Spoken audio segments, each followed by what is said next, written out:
Ayun na. Ayan na, ayan na. Ayan. Palakpakan no, palakpakan. Tuloy-tuloy ang hearing. One. Nako, matindi ho ito mga kababayan. Inimbitahan daw ho itong si Manong Chavit Singson bilang resource person sa gaganaping hearing ng lehitimong Blue Ribbon ngayong araw ng Martes. Pero bago yan, isang like at isang subscribe. Masaya na ho tayo dyan at sa mga gusto sumali sa ating community, yung join button, nandyan lang ho sa baba. Katapos ho nating nakibalita kung ano na yung mga kaganapan dyan sa venue kung saan gaganapin, yaang Blue Ribbon Committee hearing, sesegue ho tayo dito kay kada yung makalma kung ano ng update diyan sa gaganaping hearing na yan ng Blue Ribbon Committee. Pero bago lahat ng yan, sesegue ho muna tayo dito kay Ping Lacson. No, ito binanatan ho siya nitong si Atty. Levy Baligon. Ang problema ho kasi kay Ping Lacson, alam niyo ho ba mga kababayan? Ito kasi hindi sa tingin ko kung walang sabit itong si Ping Lacson, sasagasaan niya talaga tong Blue Ribbon na to. Hindi pong kung wala siyang sabit kung wala siyang sabit. Kasi ang problema, parang yung mga kaibigan niya nakapaligid sa kanya. Kung siya man walang sabit, yung mga kaibigan niya nakapaligid sa kanya, may sabit dito sa mga maanumalyang flood control project na to.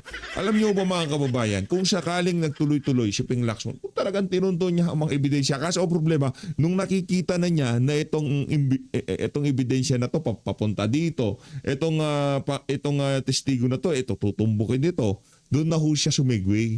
Doon na ho siya binanjing itong pagdinig na to. Pero, alam niyo ba ako naniniwala kung itong si Ping Lacson pinagpatuloy niya to at talagang tinumbok niya ang mga mastermind dito, malamang sa malamang, kung sakaling tumakbo ng mataas na position to, kahit independent siya sa 2028, may chance to May chance ho ito mga kababayan. Ngayon, sa tingin natin kahit mayor, wala nang boboto dito sa mama na to. Literal na boboto na lang ang boboto dito sa mama na to. Kahit vice president kung tumakbo to, may palag ito sa totoo lang. Tanungin natin ang ating mga kababayan dito sa PHP. Sa tingin niyo ho ba mga kababayan, kung sakali talagang tinuntun itong si Ping Lacson, itong mga mastermind, ang investigasyon dito sa mga maanumalyang flood control project na to, sa tingin niyo ho ba wala siyang chance manalo ng pagka-vice president sa 2020? Ang problema, isa sa kaibigan niya, best friend niya, nasasangkot. Diba, nakakaladkad ang pangalan ni Tuta Soto. Kaya wala siyang magawa. Mas matimbang sa kanya yung pagiging kaibigan niya, itong si Tuta Soto at itong si Marcos Jr.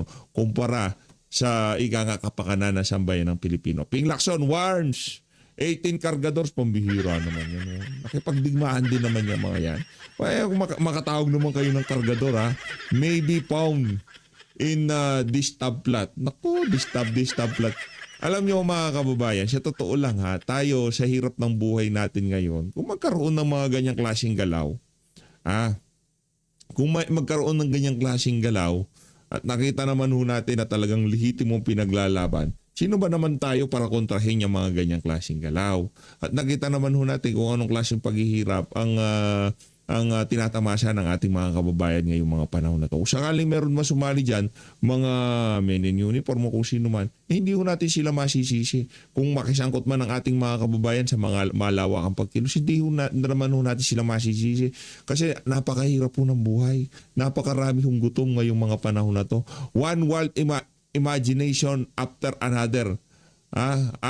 Ayaw niyo lang talagang lumabas ang katotohanan kung pagbubulgar sa katotohanan tungkol sa malawakang pagnanakaw ay isang destabilisasyon, so be it. Yan ho ang banat nitong si Atty. Baligod dito kay Ping Lacson Boytago. May chance di ba? Isipin niyo mga kababayan, talagang binalagbag ni Ping Lacson yung mga magnanakaw dito sa mga maanumalyang flood control project. Sa tingin ho natin mga kababayan, meron ho talaga siyang chance sa 2028 kung sakaling kung ano man ang pinaplano niya, kung gusto niya mag-independent, sa tingin ko talagang meron chance itong si Ping Lacson Boytago. Rekta ho tayo dito sa pagdating nitong si comment nyo sa baba. Yung tipong talagang ipinakita niya sa sambayan ng Pilipino na ang katapatan niya nasa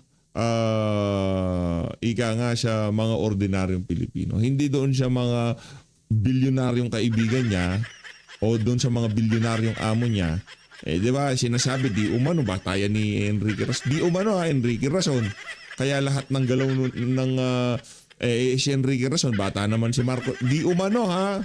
Di ba, di umano. Yan daw ang galawan dyan. At hindi rin lingid sa kaalaman ng karamihan na di umano, yan ding bilyonaryo na yan at tinuturo. Di umano ha, marami ho eh. At di umano sa pagpasok ng administrasyon na to, talagang nag-boom ang mga kabuhayan ng mga bilyonaryo sa bansa na to. Di umano, yung mga malalapit sa administrasyon. O, rekta ho tayo. O, dito ho tayo kay Manong Chavit. O, ito si Manong Chavit ho tayo dito. Yay! Pagdating ho niya yan sa kung saan yung venue, kung saan gaganapin. Yang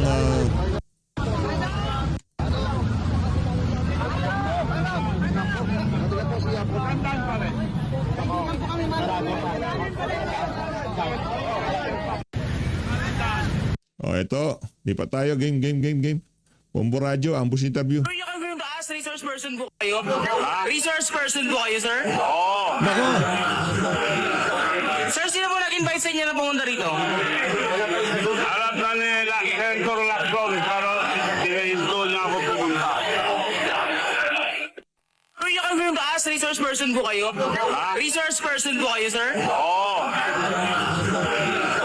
Sir, sino po nag-invite sa inyo na pumunta rito? Alam na nila, Senator Lacson, pero dinahinto niya ako pumunta.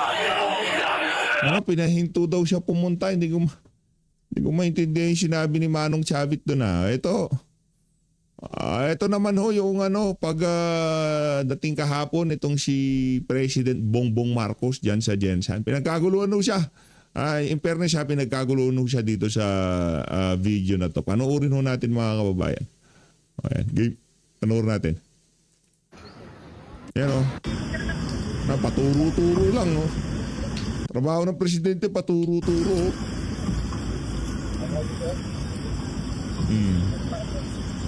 Oh. Jensen ho yan, Jensen.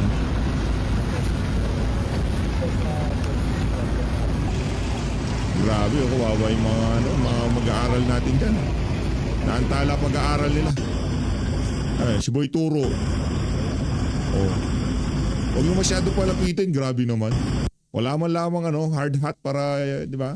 Delikado yan eh. Hayaan nyo na. Kung di nagsuot ng hard hat, hayaan nyo. Huwag nyo pilitin. Baka natatakot may maiwang buhok. Oh, si Vince. Vince yung turo, Vince. Season, yan. Turo na siya. Ito na ho, pinagkaguluhan siya. Ayun, si Boy Turo talaga. Pinanindigan yung pagturo eh. Pero in fairness siya, matibay yung ibang bahagi ng na to. Nitong paaralan na to.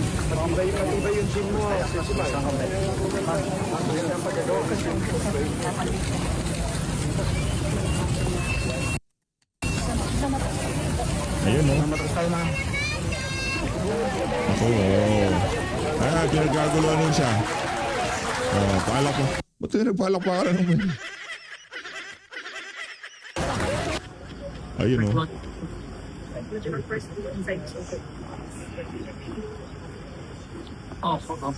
Si Herbosa to, di ba? Di ba papalitan na to? Papalitan na yan. Grabe. Babay na. Anak ng tokwa, yun lang pala kala ko, totoong pinagkaguluhan. Pambihira naman, oo. Ibang klase, akala mo naman talagang daming tao. Galit yung mga taga-Jensan dito sa Pangulo na to. Kita nyo naman ho kung gaano karaming dumagsa. Kasi kung mahal ka, anak ng toko, makikipagbalyahan, kahit gutom yung mga yan, makikipagbalyahan, makadaupang palad ka lamang.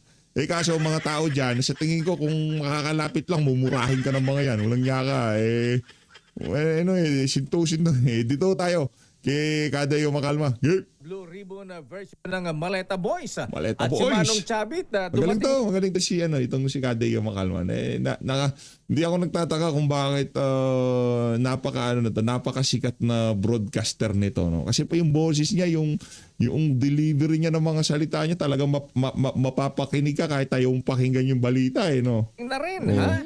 Dala ba yung tigre ni Manong Chavit? baka huliin siya ulit ng mga taga-CIDG yan, ha? Edniel, ha? Aris number 52, Edniel Parosa, please come in. Edniel.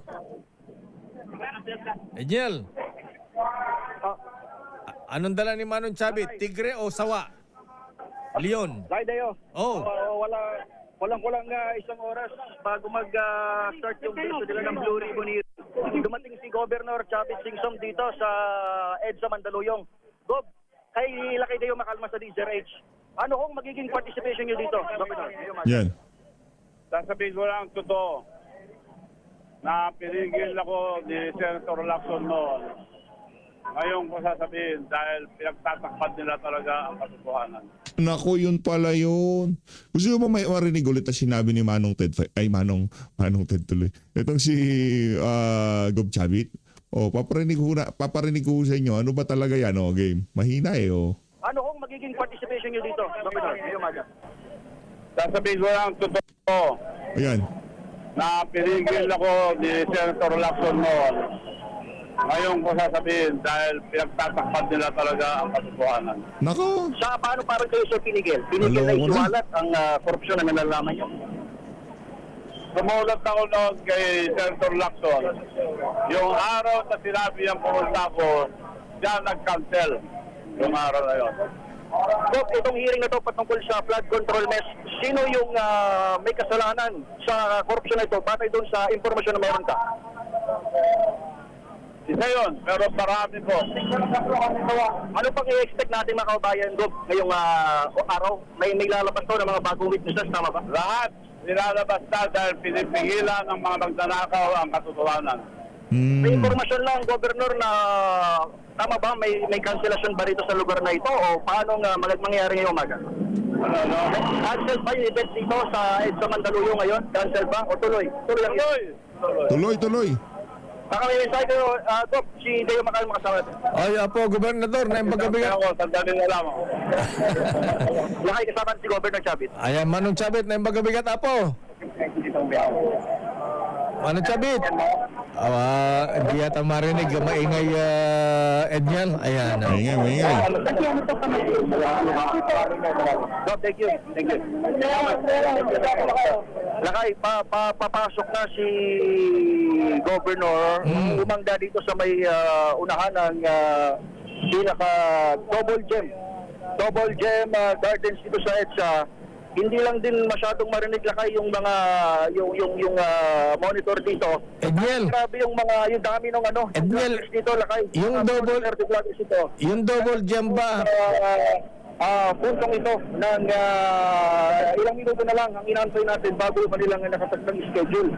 May mga usapan dito kasi lakay na even yung mga brothers dito or yung mga supporters, may mga umugong amongst them na baka-cancel daw itong event. In fact, nakakandado pa rin lakay itong gate ng Double Gem.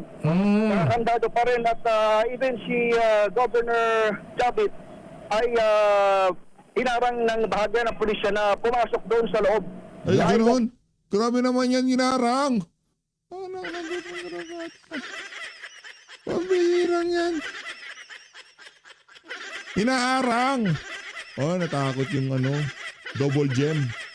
Caretaker ayaw buksan itong pinaka-gate itong compound. Katabi lamang ito lakay ng MRT Ortigas Station. MRT At, Ortigas. Oo, talagang EDSA agad yung bungad ng gate. Kaya kapag ganito karami yung tao, more or less 30 to 50 persons sa bladders, tapos nasa 200 lakay yung pulis batay doon sa estimate ni Police Colonel Reynan Patam na Mandaluyong PNP, na talaga maapektuhan yung daloy ng traffic.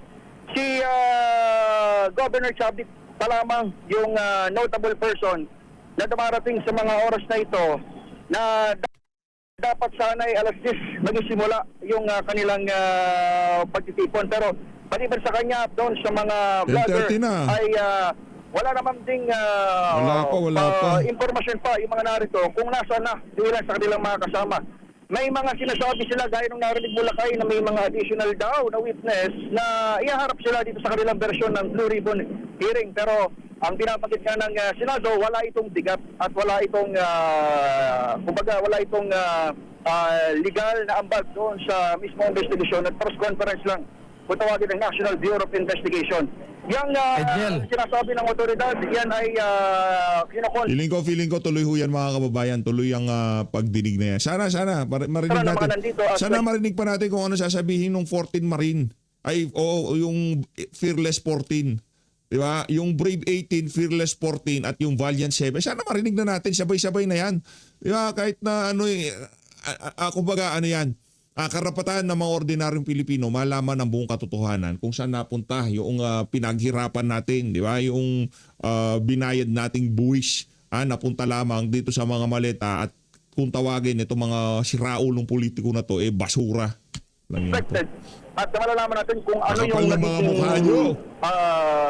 magiging susunod. Walang niya kayo. Sapagkat ito na, si Governor Chavit ay nasa tapat lang ng gate at ayaw pa rin pagbuksan ng mga caretaker nitong compound. Yes, Edniel, asan si Senator Mike Defensor? Ayan, di ba siya nagpatawag ng siya Blue Ribbon nag-post Committee? oo.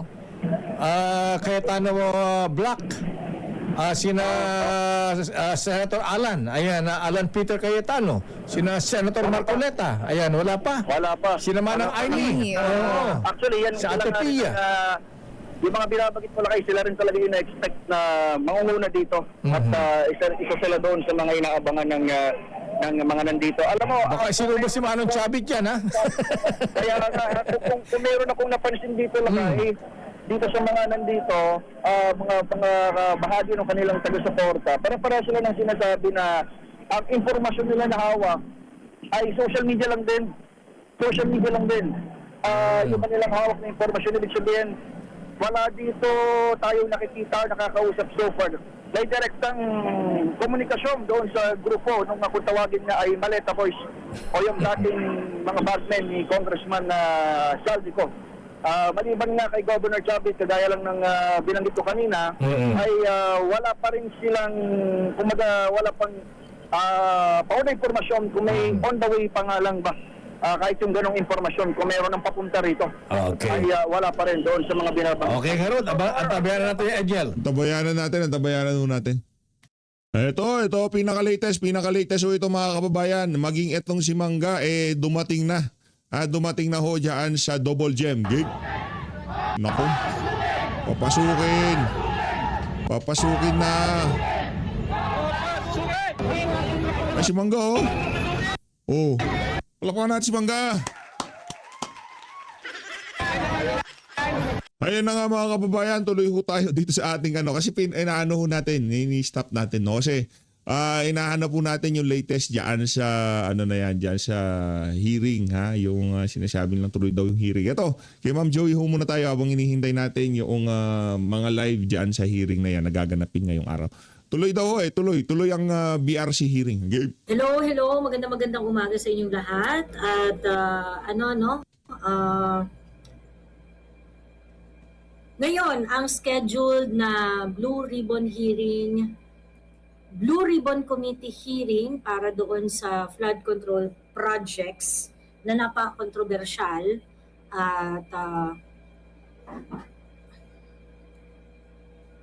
nandun na po sa location si Senator Aimee Marcos, iba pang mga personalidad, sikat na personalidad ay nandun na rin. I think some senators are also parang papunta na rin yata. Yung mga Marines papunta na rin din sa location. Ayan. Although we cannot really say right now kung paano tatakbo ito, kung paano mangyayari ito. Ang sigurado tayo is that it has to happen today.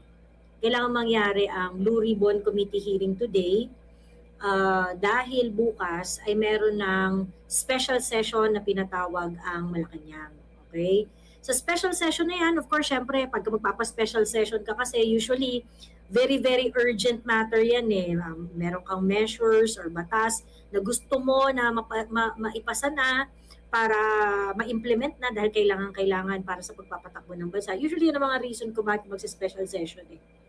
However, of course, one reason why they want to do the special session is because they want to finally legitimize the leadership in the Senate of the Philippines. Yan talaga yung rason. Yan talaga yung rason dyan. Teka lang, mag-share lang ako sa Facebook, ha? Mag-share lang tayo sa Facebook ng very, very quick ng ating live.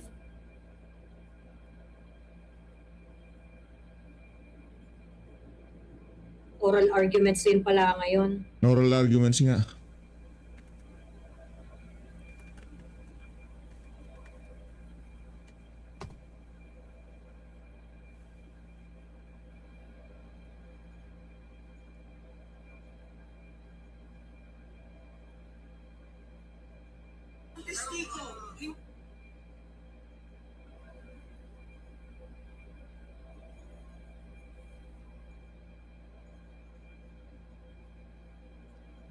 At yung Facebook ko po ay saksakan ng dami ng violation. Ayan.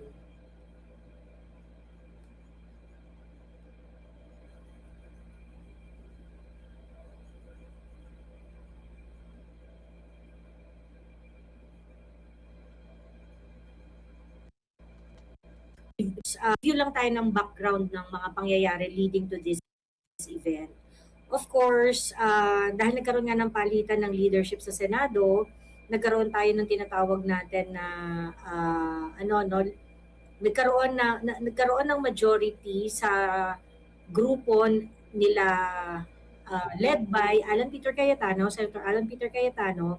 Siya ang itinalagang Senate President noong May 11. Okay? He was able to get the support of 13 senators. So that is why he was declared to be the leader of the majority, and the majority leadership was changed in the Senate. Okay, this flip in the composition of the Senate basically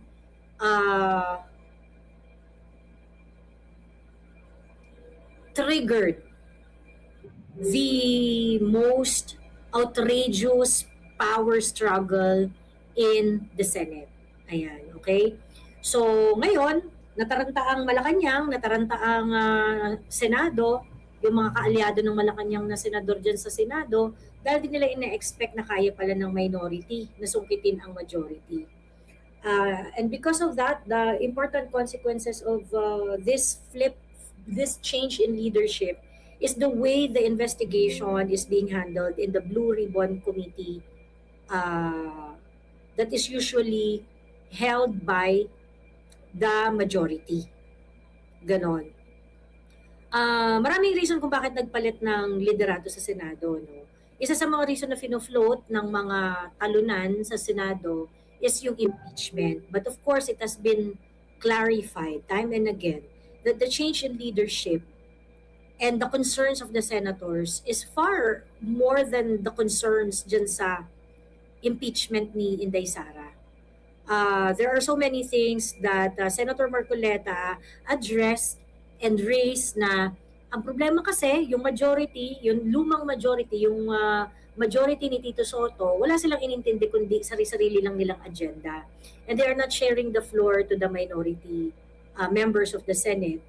And to that, the group of Senator Alan Peter Cayetano and Senator Marcoleta, they find ways on how to find their voice, and so they were able to gather enough senators and have a new leadership in the Senate. Hindi yan natapos dyan. Of course, with the assistance of the people in the executive department, pinaaresto si Senator Jinggoy Estrada, tuluyan nang nagtago si Senator Bato de la Rosa matapos siyang pagbantaan ng executive department na hahantingin siya ng lahat ng kapulisan sa buong Pilipinas. Ayan. So, yan po ang eksena, no? Basically, it's getting clearer and clearer every day that they do not want the Blue Ribbon Committee hearing to happen. Ayaw nilang mangyari ito. Okay? uh, there are badges that the Blue Ribbon Committee hearing is going to happen today.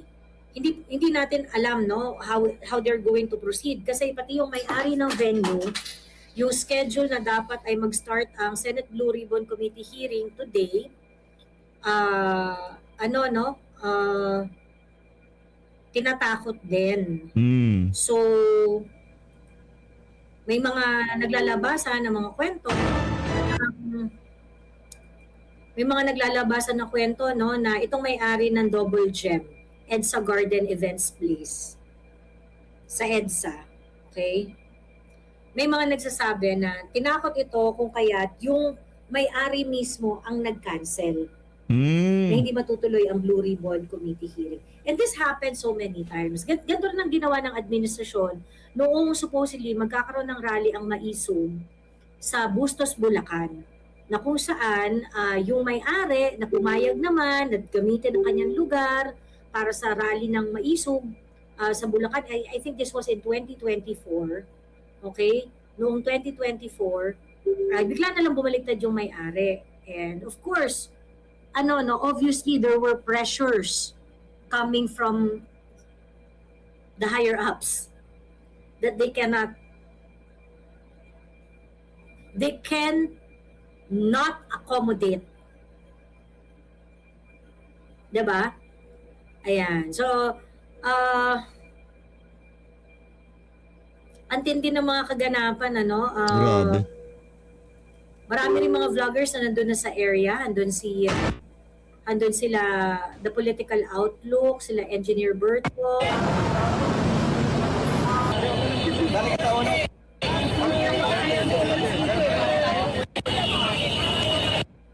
Ayan.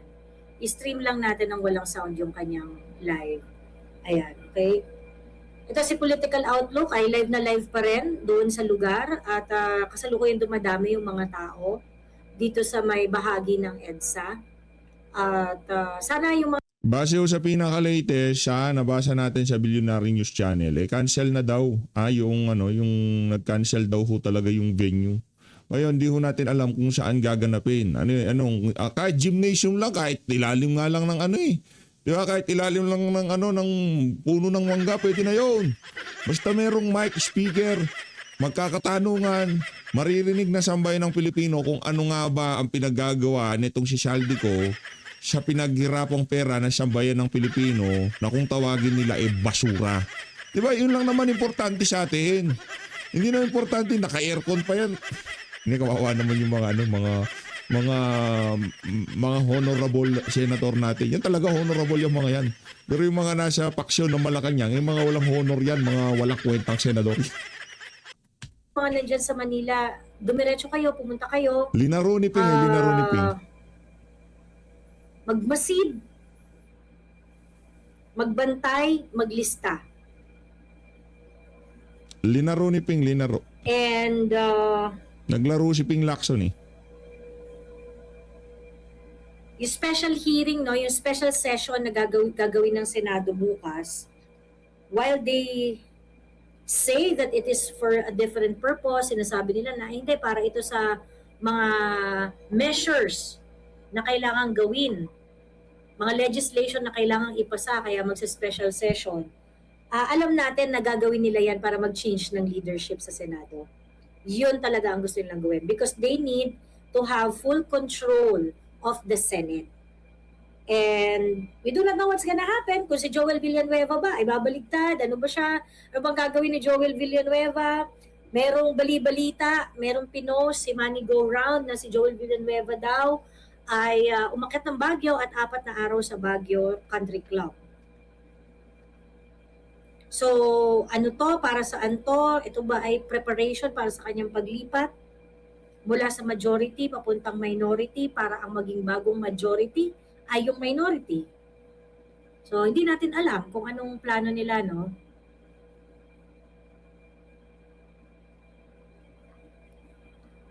Ayan.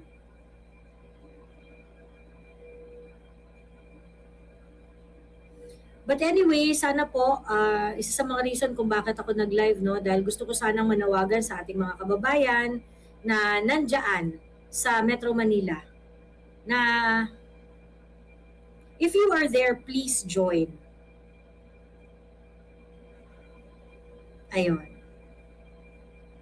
Bakit sabi hindi available ang venue? Well, nandun na si Senator Amy eh. Nandun na si Senator Amy.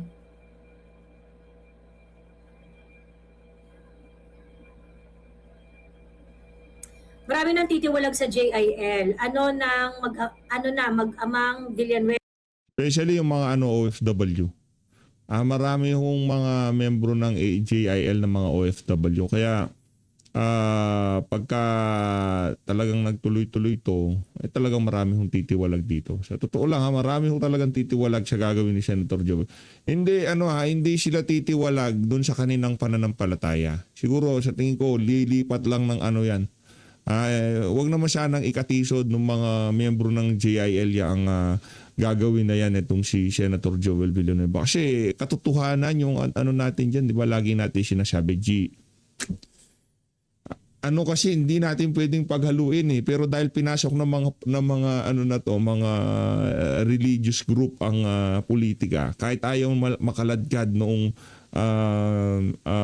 tingnan ko ganyan nangyari kay Pastor Kibuloy, di ba kinaladkad din nila, dinamay-damay din nila kahit wala nang kinalaman magkaiba yung KOJC sa SMNI, talagang lahat na lang ho. Kaya dito kung sakaling yung mga miyembro ganun din ang kanilang mga mentalidad na bakit ganun naman, di ba? Pinaglalaban natin dito katotohanan. Kaming mga OFW naghihirap, di ba? Sobrang sana wag na lang mangyari yan. Maraming titiwalag na miyembro ng JIL. Sana wag silang tumiwalag doon sa kanilang pananampalataya. No, yun lang pag tiwalagan lang nila yung tawag dito yung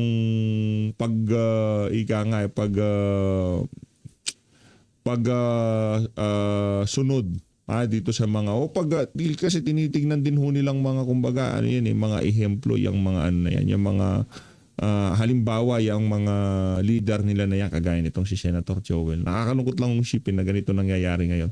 Reva, anong pangbobola and stop using the name of God sa kalokohan nyo? Ano ba ang kinakatakutan ng mga Bendalo at Maleta gang? Kung Tuloy. gusto nila malaman ng Nice. bakit ayaw nilang Ito, latest tayo. ituloy ang investigasyon sa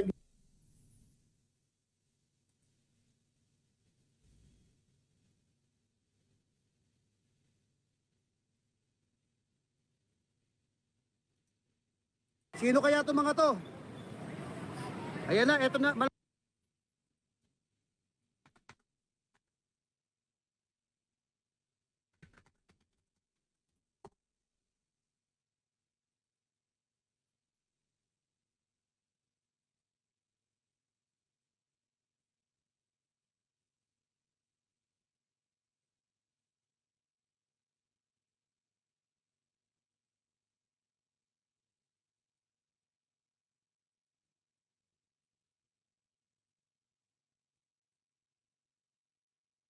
Dating dito,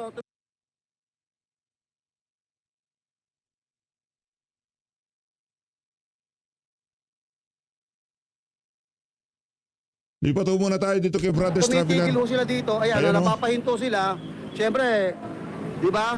Kaya ho, nagkakaroon ho ng pagbigat ng daloy ng trapiko doon po sa bandang dulo. Anyway, Ayun. Eto na. Ito na. Sino kaya itong mga to?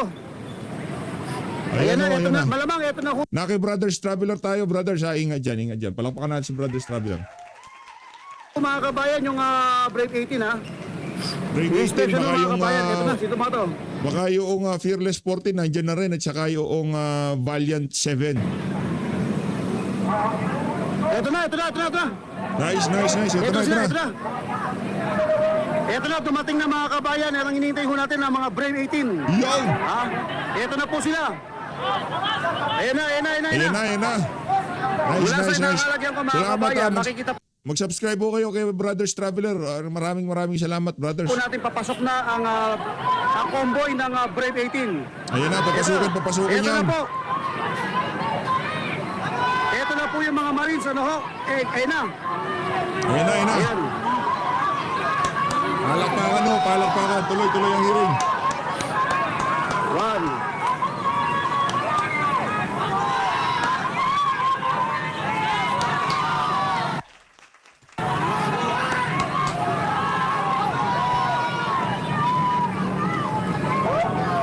At tignan ho natin ang pagpasok ko ng 18 Marines, mga kabayan. Yan, yan. Ay. Saludo kay brothers. At dito ho sa ating kinakalagyan, Subscribe mga tayo dyan, kabayan, pinapanood natin tanaw yan, ho brothers. natin ang pagdating po ng... Sir, stop, sir. Sir, pasilang lang. Pasilang. Okay, tanong po natin, mga kabayan, ang pagbaba. Pagbaba po ng mga ex-marines. Ito na nga. Ito po. Where? Ayun o. Ayan ho. Mula po dito sa aking kinakalagyan, mga kabayan, nakita na po natin ito mga Brave 18, ano? At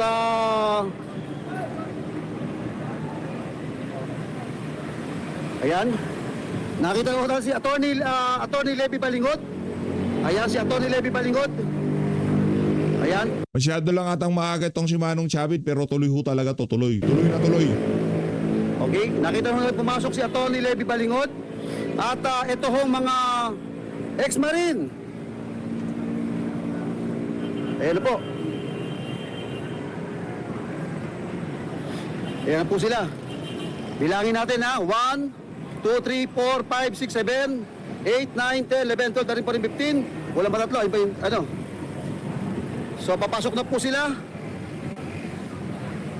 Mula po dito sa kinalalagyan ko, tanaw po natin ito hong mga ex-marines. Ano ho? Ayan.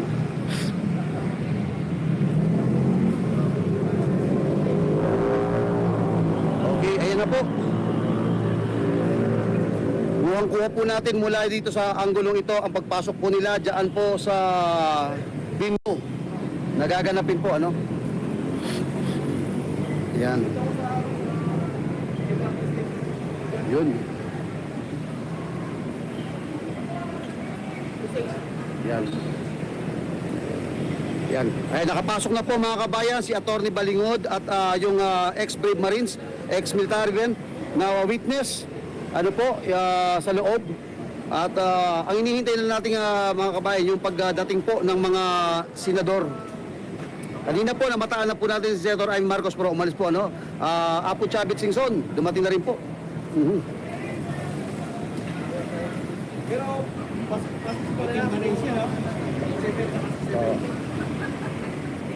Ayan.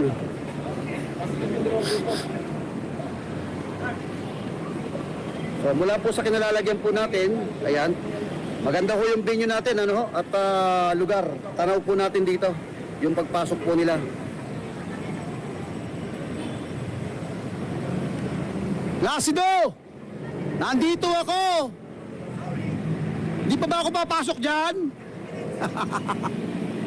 Ayan, nakita ko na ho si Placido Piloso po. Okay lang ho dito, okay na. Ayan, si Placido Piloso po, nakita ko na ho.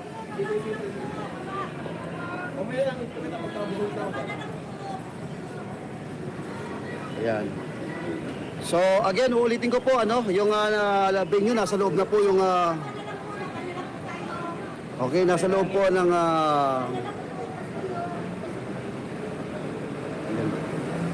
So, anytime from now, 30 minutes na ho, mag-uumpisa na ang BRC. Yan. Yo! O, antabay lang ho tayo mga kababayan. Dito ko na ho puputulin itong ating video na to para ika nga nakaready na tayo dyan sa hearing na yan ng Blue Ribbon. Yan ho talaga, lihitin mo. Diba? Ba't sila natatakot kung hindi legit yan? Natatakot to sila dahil alam ho nila na mayroong kapangyarihan yung ano na yan, yung liderato nitong si Senator Rodante Marcoleta. Kinikilala ho nila eh. Diba? Pagkasabi na mayroong hearing, pulasan sila o bukas meron daw special session. Maraming salamat sa pag-support sa PH Update. Mag-ingat ho kayo lahat. Mahal natin Pilipinas.